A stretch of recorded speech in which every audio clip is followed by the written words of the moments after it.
చూద్దాం 150 సంకీర్తన మనం వచ్చాము కనుక అంటే కీర్తనలు ముగించబడ్డాయి అంతేనా? కీర్తనలు ముగించబడ్డాయా? లేదు, మనం చదువుకోవడం మాత్రం ముగించబడింది తప్ప ధ్యానం చేసుకోవడం అనేది ముగించబడలేదు. హల్లెలూయా హల్లెలూయా. సరే, ఈ కీర్తన భాగం మనం చూసినట్లయితే 150 కీర్తనలు కూడా, కీర్తనలు అంటే పాటలు కదండి, ఈ పాటలు అనేక సందర్భాల్లో అనేక విధాలుగా ఈ పాటలు రాయడం పాడుకోవడం జరిగింది.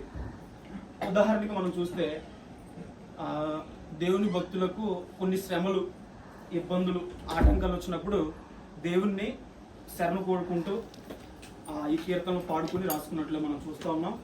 అయితే ఇంకొక కోణం చూస్తే కనుక శత్రువులు దాడి చేసి తన ప్రాణాన్ని చంపేస్తారేమో అని భయపడుతూ దేవుని దగ్గర నుంచి తండ్రి నన్ను విడిపించు ప్రభువా అని ప్రార్థన చేసుకుంటూ ఈ కీర్తన రాయబడినట్టుగా మనం చూస్తున్నాం. అలాగే దేవుని గొప్పతనం గురించి, ఆయనను మహిమపరచడం గురించి ఈ కీర్తన రాయబడడం మనం చూసాం. అలాగా 150 కీర్తనలు పలు విధాలుగా మనం చూసాం.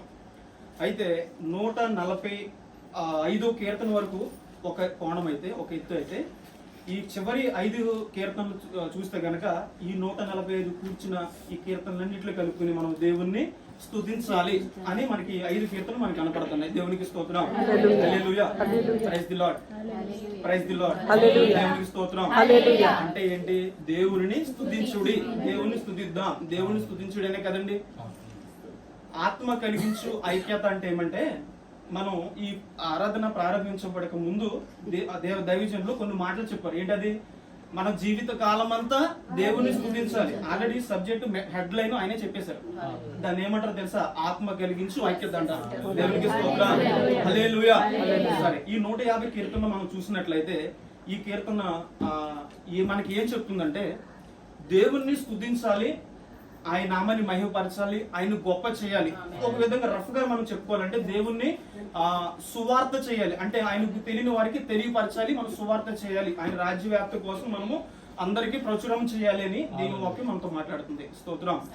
ఈ 150 కీర్తన ఇంకొక విధంగా కూడా చెప్పుకోవాలంటే 149 కీర్తనలన్నీ కలుపుకొని మీరు దేవుని స్తుతించాలని ఆఖరి మాట చెప్తుంది. స్తోత్రం, హల్లెలూయా.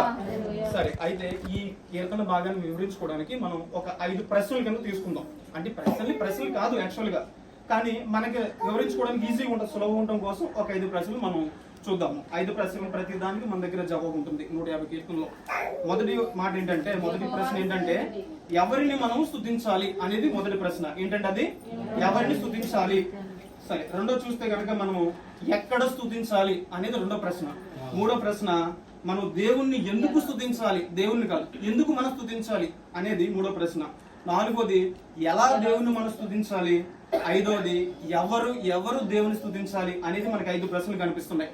ఈ 5 ప్రశ్నలు మనము రఫ్ గా ఒక్కొక్క 2 నిమిషాలు, అధ్యక్షుల వారిని ఒక 5 నిమిషాలు అటు ఇటు అయినా సరే మీరు కొంచెం అవకాశం ఉంటుంది. సరే, అయితే మొదటి ప్రశ్న ఏంటంటే ఎవరిని స్తుతించాలి అంటున్నాడు. మొదటి వచనంలో మొదటి మాట చదవండి. ఏంటంటే అది యెహోవాను స్తుతించుడి. ఇదే మాట 150 కీర్తనలో 13 సార్లు రాయబడింది. ఒకసారి చూస్తారా? 150 కీర్తనలు 13 సార్లు రాయబడింది. యెహోవాను స్తుతించుడి, దేవుని స్తుతించడం 150 కీర్తనలోనే ఉంది, 13 సార్లు ఉంది. అంటే మనకి కనిపిస్తున్న మాట అంటే దేవుణ్ణి మనం స్తుతించాలనేది చాలా బలంగా కనపడుతుంది.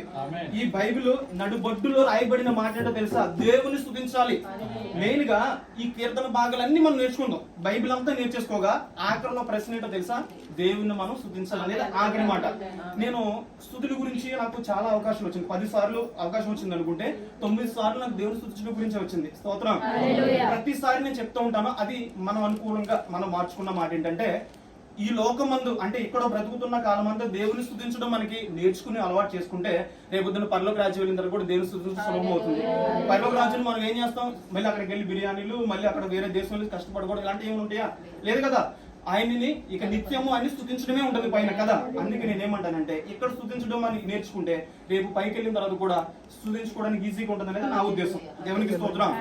అయితే యెహోవాను స్తుతించుడి. సరే, అసలు యెహోవా అంటే ఎవరు యెహోవా?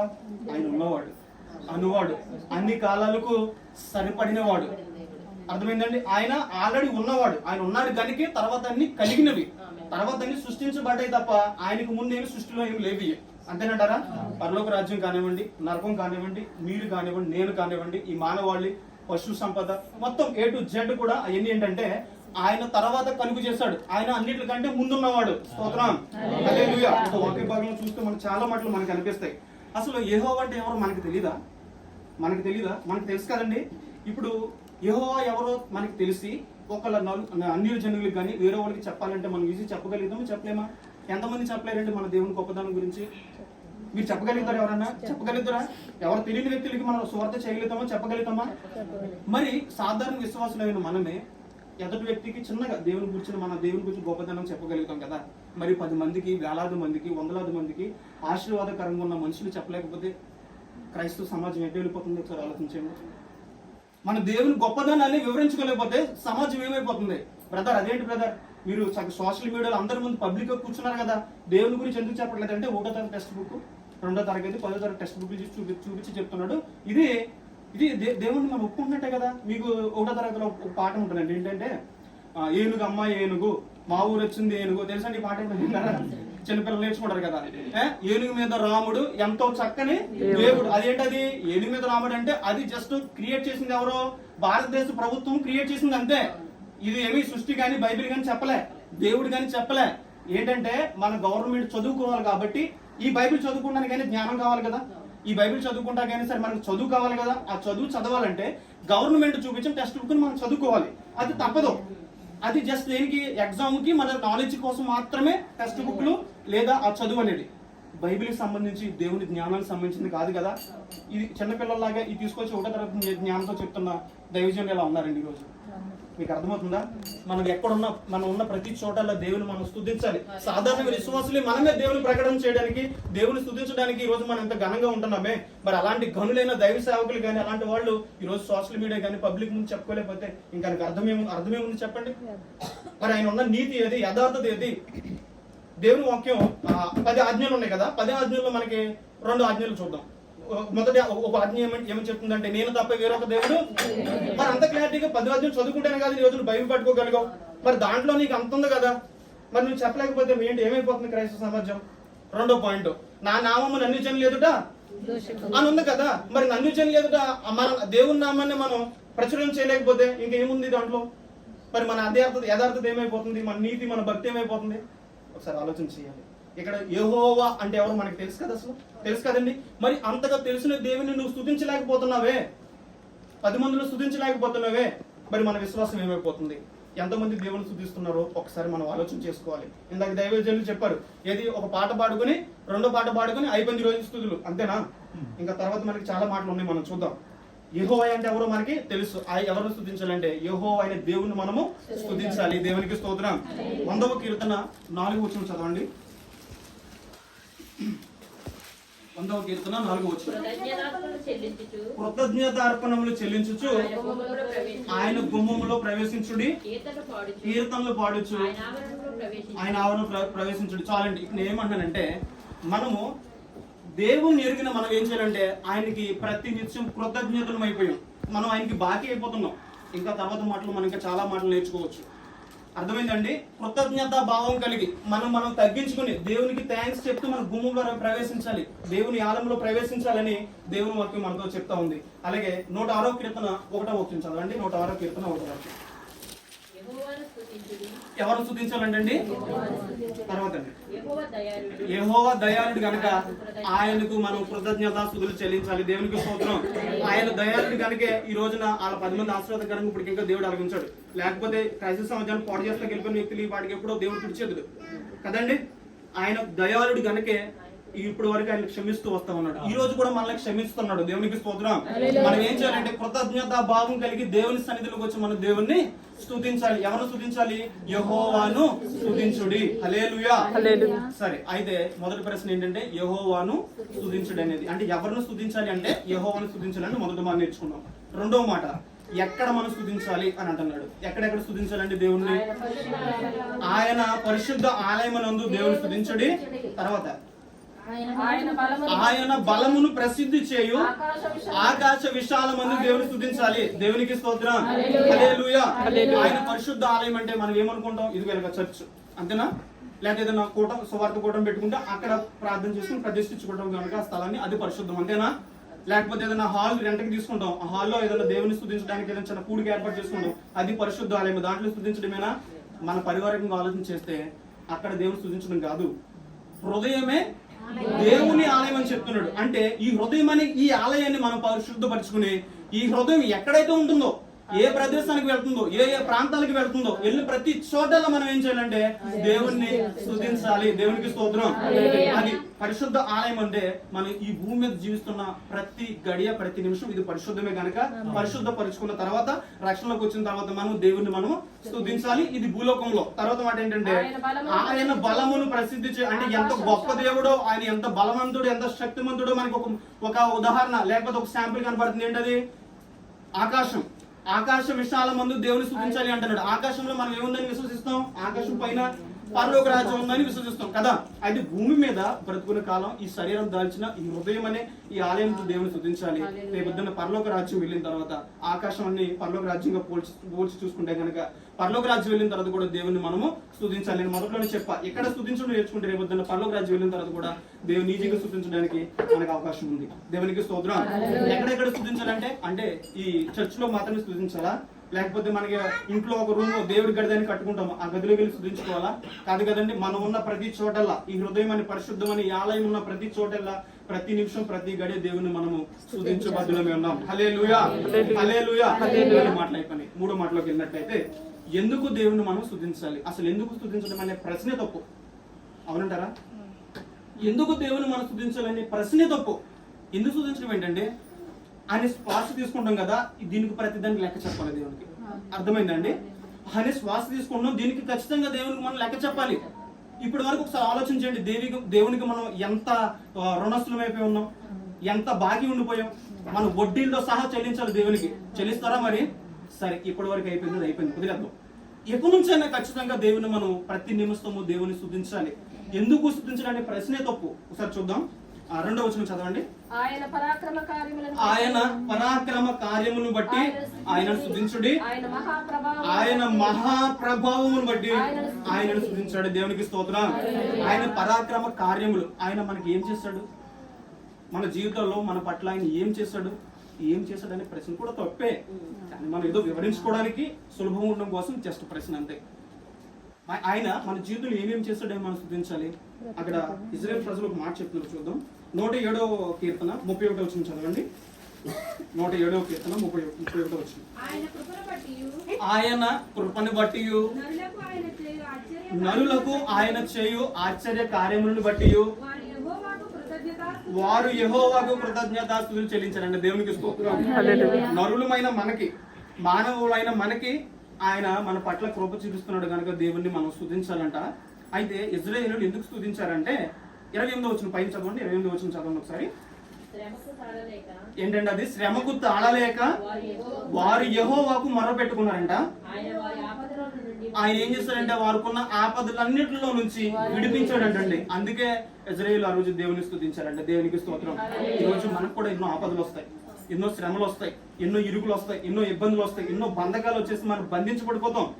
ఆయన దేవుడికి మనం మొర్ర పెట్టుకుంటే ఎప్పుడో తెలుసా, ఈ హృదయం అనే ఆలయాన్ని పరిశుద్ధపరచుకున్న తర్వాత రక్షణలోకి వచ్చిన తర్వాత మనము దేవునికి మొర్ర పెట్టుకుంటే దేవుడు ఏం చేస్తాడంటే వాటన్నిటి నుంచి విడిపిస్తాడంట. దేవునికి స్తోత్రం.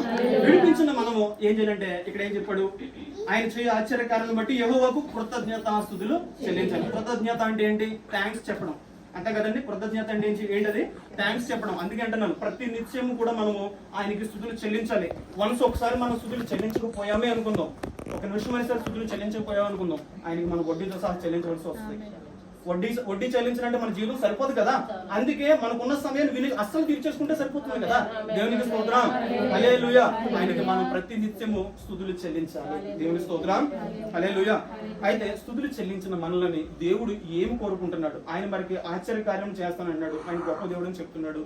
ఆయన చెప్తున్న మనకి మనం దేవునికి ఏం చేయాలి అని చూస్తే గనక యెషయా ప్రవచన గ్రంథం 43వ అధ్యాయము 21వ వచనం చదవండి. 43వ అధ్యాయము 21వ వచనం. నా నిమిత్తము నేను నిర్మించిన జనులు. నా నిమిత్తము, ఎవరి నిమిత్తం అండి?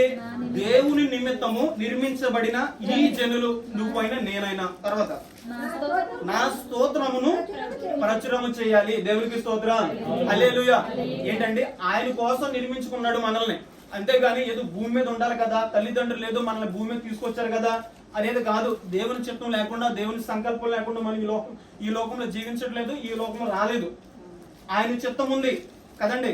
ఆయన నిమిత్తం మనల్ని ఏర్పాటు చేసుకున్నాడు, ఆయన నిమిత్తం మనం సృష్టించుకున్నాడు. కనుక మనం ఏం చేయాలంట, ఆయనని స్తోత్రగానం ప్రచురం చేయాలి. అంటే నిజమైన దేవుడు ఎవరో చెప్పి సువార్త చేసి ఆయనని స్తుతించాలని 10 మందికి చెప్పాలని ఇక్కడ దేవుని సువార్త, దేవుని వాక్యం అంతా మాట్లాడుతుంది. దేవునికి స్తోత్రం, హల్లెలూయా. మనం సృష్టించినాడు. ఎందుకు సృష్టించాడు అంటే ఏదో తినేసేసి ఉండడానికి, సంపాదించే దీనికోసం దేవుడు సృష్టించలేదు మనల్ని. దేవుని స్తుతించాలి, ఆయనని గొప్ప చేయాలి, ఆయన నామాన్ని మహిమపరచాలి, తెలియని వారికి తెలియచేయాలని దేవుని వాక్యం అంతా చెప్తా ఉంది. హల్లెలూయా. ఇక్కడ దావీదు ఒక మాట చెప్తున్నాడు 145వ అధ్యాయము 2వ వచనం. నాకు దైవజనులు చెప్పిన సిమిలర్ సేమ్ వాక్యమే. ఏం చేయాలంటదండి, అనుదినము నేను నిన్ను స్తుతించేదను, నిత్యము నీ నామమును స్తుతించేదను. నిత్యము ఇందాక దైవజనులు చెప్పారు జీవిత కాలం అంతా. అంటే ఇప్పుడు మనుషులు మనం బ్రతికిన కాలం అంతా కూడా ఒకవేళ స్తుతించలేకపోతే మనం వడ్డీ అయిపోతాం. వడ్డీ ఎప్పుడు తీరుస్తాం? పరలోక రాజ్యం వెళ్ళిన తర్వాత వడ్డీ తీర్చడం అనేది ఉండదు. ఎక్కడ ఉన్నప్పుడు వడ్డీ తీర్చేయడానికి, వడ్డీతో సహా అసలు తీర్చేయాలి. అర్థమైంది అనుకుంటున్నాను మీకు. హల్లెలూయా. అనుదినము, ప్రతి నిత్యము, ప్రతి నిమిషము దేవుణ్ణి మనం ఏం చేయాలంట, స్తుతించాలి. దావీదు భక్తుడండి, దైవజనులు కూడా చాలాసార్లు చెప్పారు, యుద్ధం చేసేసి అలాగ వెళ్ళి యుద్ధం చేసేసి వచ్చేసి ఇక్కడ దేవుని సన్నిధిలో మోకరించేసేవాడంట, దేవుని స్తుతించేసేవాడంట. ఒకవేళ ఒక పని చేయడానికి లేదా ఏదైనా యుద్ధం చేయడానికి లేదా కార్యం చేయడానికి వెళ్ళేటప్పుడు దేవుణ్ణి ప్రభు సన్నిధిలోకి వచ్చి దేవుణ్ణి అడిగి ఆయన దగ్గర నుంచి పర్మిషన్ తీసుకుని వెళ్ళి యుద్ధం చేసి వచ్చేసి మళ్ళీ దేవుని స్తుతించేవాడు. మీకు అర్థమైంది అనుకుంటున్నాను. మనం ఏం చేసిన ప్రతి పని విషయంలో మొదటిగా దేవునికి స్థానం ఇచ్చి దేవుని దగ్గర పర్మిషన్ తీసుకుని ఆ తర్వాత మనం ఆ పని చేసి వచ్చి దేవుని మనం స్తుతించాలి. ఎందుకని దేవుడు పర్మిషన్ ఇచ్చాడు కనుక. నువ్వు ఒక పని చేస్తున్న పని కోసం వెళ్ళావు, అక్కడ సక్సెస్ అయ్యావు కనుక ఖచ్చితంగా ఇక్కడికి వచ్చి దేవుని ఏం చేయాలంటే కృతజ్ఞతాస్తుతులు చెల్లించాలి. లేదా ఒక అవసరం పొందాము, ఒక ప్రార్థన చేసినప్పుడు దేవుడు మన పట్ల కార్యం చేశాడు, ఈ వారం వచ్చాము చెప్పేసాము, కృతజ్ఞత సాక్ష్యం చెప్పేసాం, దేవునికి కృతజ్ఞతను చెల్లించేసాము, లేకపోతే సంఘం ప్రార్థన చేస్తారు కాబట్టి ఒక చిన్న చాక్లెట్ ఇచ్చేసాం, క్లోజ్ అయిపోయింది అక్కడతో. అది కదండి. దేవుడు చేసిన ప్రతి కార్యమును బట్టి, ఆయన చేయు ఆశ్చర్యకార్య ప్రతి విషయాన్ని కూడా మనం ఏం చేయాలంటే దేవుని నిత్యము స్తుతించాలి. హల్లెలూయా. అనుదినము స్తుతించాలి. హల్లెలూయా. అర్థం కదండి, ఎందుకు స్తుతించాలో అర్థమైంది కదా. సరే, 4 మాటలకు వెళ్ళిపోతాం. దేవునిని మనం ఎలా స్తుతించాలి అంటున్నాడు. దేవుని మనం ఎలా స్తుతించాలి? 3వ వచనం నుంచి 5వ వచనం వరకు చదవండి. ఇదేంటంటే ఇక్కడ మనకి ఏం చెప్తుందంటే సంగీత నాదాలతో దేవుని స్తుతించాలని చెప్తుంది. అర్థమైందండి? ఏంటంటే అది సంగీత నాదాలతో దేవుని స్తుతించాలి. జస్ట్ చదువుకుందాం, మనకు వివరణ వద్దు, చదువుకుందాం. చదువు 3వ వచనం. ఓరధ్వని దాన్ని స్తుతించండి, స్వరమండలముతోను సితారతోను, మ్యూజిక్ ఇన్స్ట్రుమెంట్స్ అన్నమాట. ఆయనను స్తుతించాలి. తంబురతోను నాట్యం చేస్తూ ఆయనను స్తుతించాలి. తంతి వాద్యములతోను పిల్లల గ్రోవులతోను ఆయనను స్తుతించాలి. రోగు తాళములతోను ఆయనను స్తుతించుడి, గంభీర తాళములతో ఆయనను స్తుతించాలి. దేవునికి స్తోత్రం. ఎవరెవరంటే దాని గురించి మళ్ళీ మరొక మాట చూద్దాం.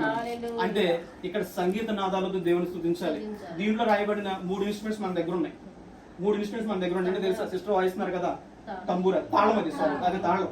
బోర అంటే ఇది వరకు అంటే అక్కడ గొర్రెపోతు కొమ్ముని తీసుకుని దాన్ని షార్ప్ చేసి ఊపితే అంటే చాలా దూరం వినిపించదంట, చాలా దూరం వినిపించదంట. అప్పుడు ఏదైనా రాజు ఏదైనా శత్రువులు వస్తున్నారని కానీ ఏదైనా ఒక వార్త తెలియచేయాలంటే ఈ బోర ఊపితే రాజు దగ్గరికి వచ్చేస్తారంట ప్రజలందరూ. అర్థమైందండి?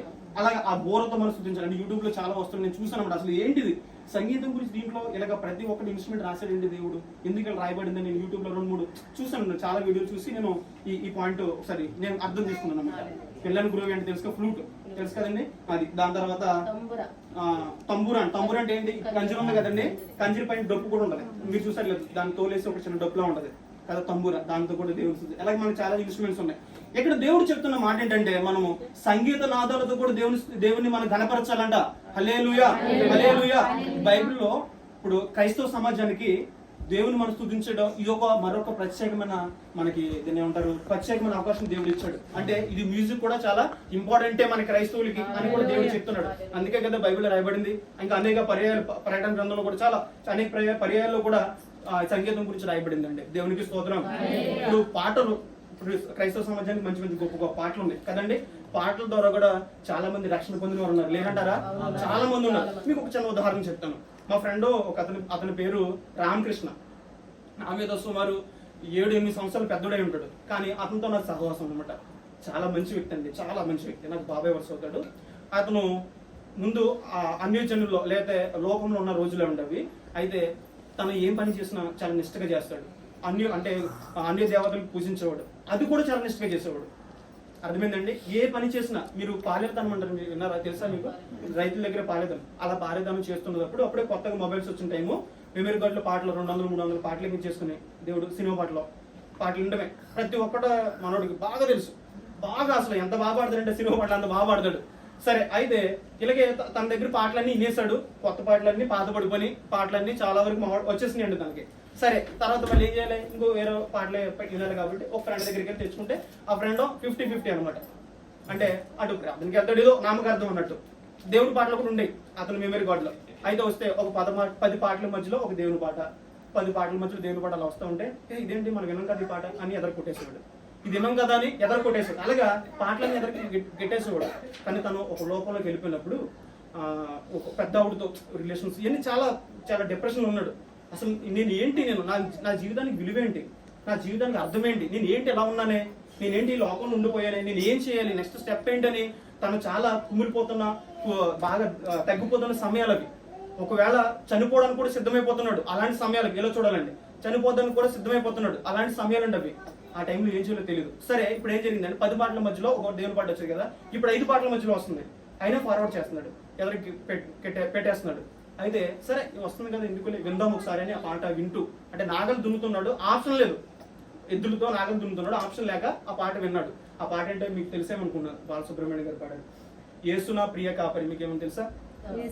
యేసునా ప్రియ కాపరి, రక్షణకు నిజమైన దారి. యేసునా ప్రియ కాపరి,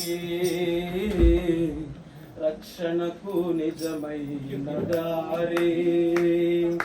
నిలిచెదను ఆయన వెంటే, నడిచెదను ఆయన వెంటే, నిలిపి ఆయనపై నా గురి, నిలిపి ఆయనపై నా గురి. యేసునా ప్రియ కాపరి, రక్షణకు నిజమైన దారి. కాదండి, ఈ చరణంలోకి వెళ్తే చాలా మీనింగ్ఫుల్. నా కోసమే రాశాడు, నా కోసమే పాడాడని తను ఎంతో ఫీల్ అయ్యాడండి. దేవుడు తనతో మాట్లాడు. యెషయా గ్రంథము 43వ అధ్యాయం మొదటి మాట చదవండి. దేవుడు అతను ఎలా రక్షించుకున్నాడో తెలుసా? యాకోబు, ఎవరంటే నిన్ను సృష్టించిన వాడు యెహోవా, అంటే ఆయన దేవుడు. ఇశ్రాయేలీయులను నిర్మించిన వారు కూడా ఆయనే. ఇలాగ సెలవిస్తున్నాడు. ఏమంటాడంటే, విమోచించానంటే నేను క్షమించాను, భయపడొద్దు ఇక నువ్వు, నేను నిన్ను చూస్తున్నాను, నువ్వు ఇంకా భయపడొద్దు. కానీ నేను ఏమంటాడంటే, పేరు పెట్టి నేను పిలుస్తున్నాను, అరే రామకృష్ణ నువ్వు రావాలి బయటికి, పేరు పెట్టి నేను పిలుస్తున్నాను, నువ్వు బయటికి రా, నీవు నా సొత్తు. దేవునికి స్తోత్రం, హల్లెలూయా.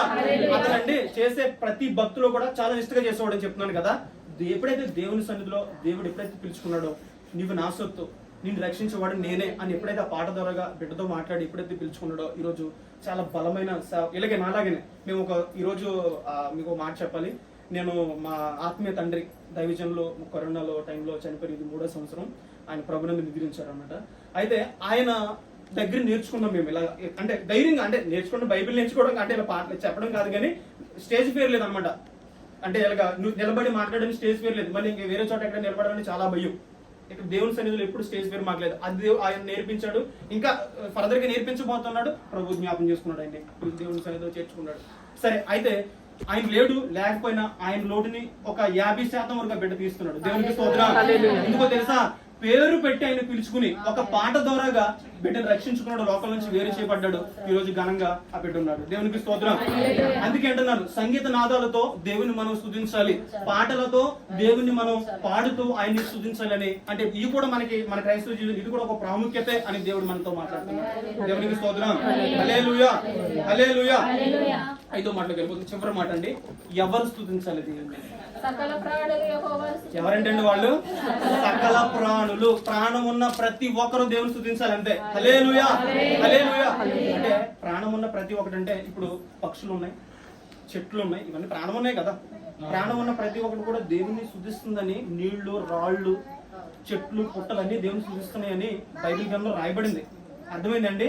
అంటే దేవుడు వాటిని సృష్టించుకున్నాడని వాటికి దేవునికి ఏం చేయాలో వాటికి తెలుస్తుంది, వాటికి తెలుస్తుంది. అవన్నీ ఏం చేస్తున్నాయి? దేవుని సృష్టిస్తున్నాయి.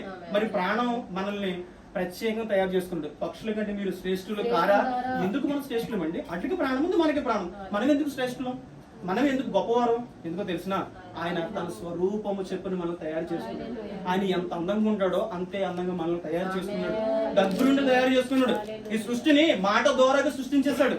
మీకు అర్థమైందండి? ఒక మాట చెప్పి సృష్టించేశాడు. కానీ మనం అలా చేయలేదే. మానవుడా వచ్చే, ఆదాము వచ్చే, అవ్వ వచ్చే అనలేదే. మనం ఎలా సృష్టించాడు? ఆయన చేతితో. ఇప్పుడు కుండ తయారు చేయాలంటే ఒక కుమ్మరి ఎలా చేస్తాడు? చక్కగా కలిపి ఎంత ముద్దగా, ఎంత పేస్ట్ గా చేసుకుంటే దాన్ని అంత షేప్ తీసుకురాగలుగుతాడు. అంతగా దగ్గరుండి మన దగ్గరుండి ఆయన పోలికి చొప్పున ఆయన స్వరూపం మనం చేసుకున్నాడు. హల్లెలూయా. అందుకే మనం శ్రేష్ఠులం. హల్లెలూయా. అందుకే ఉన్న ప్రాణుల కంటే మనం శ్రేష్ఠులం కనుక మనం దేవుణ్ణి స్తుతించాలి. ఇందాక చెప్పాలి, మనం తీసుకున్న ప్రతి శ్వాసకి లెక్క చెప్పాలి. హల్లెలూయా, హల్లెలూయా. ఒక మాట మనం చూద్దాం. సరే, అయితే మనకి 150 కీర్తనలు మనకి ఏం చెప్తా ఉన్నదంటే, సకల ప్రాణులు, ప్రాణం ఉన్న ప్రతి ఒక్కరు కూడా ఏం చేయాలంటే యెహోవాను స్తుతించాలి, యెహోవాను స్తుతించాలి, ఆయన నామాన్ని గణపరచాలి, ఆయన నామాన్ని గణపరచాలని దేవుని వాక్యం మనతో మాట్లాడుతుంది. 150, 149 కీర్తనలన్నీ ఒక ఎత్తు అయితే 150 కీర్తనలు మరొక ఎత్తు. ఏంటంటే మనం ప్రాణం ఉన్న ప్రతి ఒక్కరు కూడా దేవుని స్తుతించాలి. ఎక్కడ స్తుతించాలి? మనం భూలోకంలో స్తుతించాలి, పరలోక రాజ్యంలో కూడా స్తుతించాలి. హల్లెలూయా. దేవుడి మాటలన్నీ మన వినికిడిలో దీవించి ఆస్వాదించును గాక. ఆమేన్. కళ్ళు మూసుకొని చిన్న ప్రార్థన చేసుకుందాం. అందరూ కూడా ఎవరు కళ్ళు తెరిచి చూడొద్దు.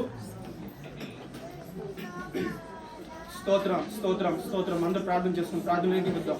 స్తోత్రం, స్తోత్రం. ప్రేమ స్వరూపుడా నీకే వందనాలయ్యా, స్తుతులు స్తోత్రములు చెల్లిస్తున్నాం ప్రభా. అయ్యా నా తండ్రి 149 కీర్తన ద్వారా మనతో ప్రత్యేక కోణంలో అనేక విధాలుగా మీరు మాతో మాట్లాడారు. అయితే ఈ 150 కీర్తనలో మాతో మరొక కోణంలో మాట్లాడినందుకు స్తుతులు చెల్లిస్తున్నాం. అయ్యా ప్రాణము ఉన్న ప్రతి నిమిషం, ప్రాణం ఉన్నంత వరకు, ఉన్నంత కాలము, మా జీవిత కాలము కూడా మీ తండ్రి నిన్ను స్తుతించాలని మీరు మాతో మాట్లాడారు తండ్రి. స్తోత్రములు అయ్యా. స్తుతులకు పాత్రుడా, స్తోత్రార్హుడా నీకే స్తోత్రం. స్తుతి పాత్రుడా, స్తోత్రార్హుడా, స్తుతులందుకో పూజార్హుడా. స్తుతి పాత్రుడా, స్తోత్రార్హుడా, స్తుతులందుకో పూజార్హుడా. ఆకాశమందు నీవు తప్ప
ఇంతవరకు మాతో మాట్లాడినందుకు స్తోత్రములు ప్రభా. ప్రాణం ఉన్న ప్రతి ఒక్కరు నిన్ను స్తుతించాలని మీరు మాతో మాట్లాడారయ్యా. యెహోవా అంటే ఎవరో 10 మందికి తెలియచేస్తూ నీ నామాన్ని ప్రచురము చేయమని మీరు మాతో మాట్లాడారు. ఇక్కడ నుంచి నా తండ్రి ఇప్పటి వరకు మీ స్తుతులు చెల్లించకపోయి ఉండొచ్చు నా తండ్రి. దయతో మమ్మల్ని క్షమించండి ప్రభా. మా బిడ్డలందరినీ క్షమించుకుని అడుగుతుందండి స్తోత్రాలు. ఇక్కడ నుంచి నా తండ్రి మేము నా తండ్రి వడ్డీ పెట్టుకోకుండా నా తండ్రి అస్సలు తీర్చుకుంటూ చక్కగా నిన్ను స్తుతించుకుంటూ ప్రతి నిత్యము నీ నామాన్ని మహిమపరుచుకుంటూ కొనసాగడానికి మీ కృప మా దయచేయమని నజరేయుడైన యేసుక్రీస్తు నామములో అడిగి పెట్టుకుంటున్నాము తండ్రి. ఆమేన్. మీ అందరికీ నా వందనాలు. సాక్షుల టైంలోనే ఇప్పుడు ఒక 2 నిమిషాలు తీసుకున్నానండి. దేవుడు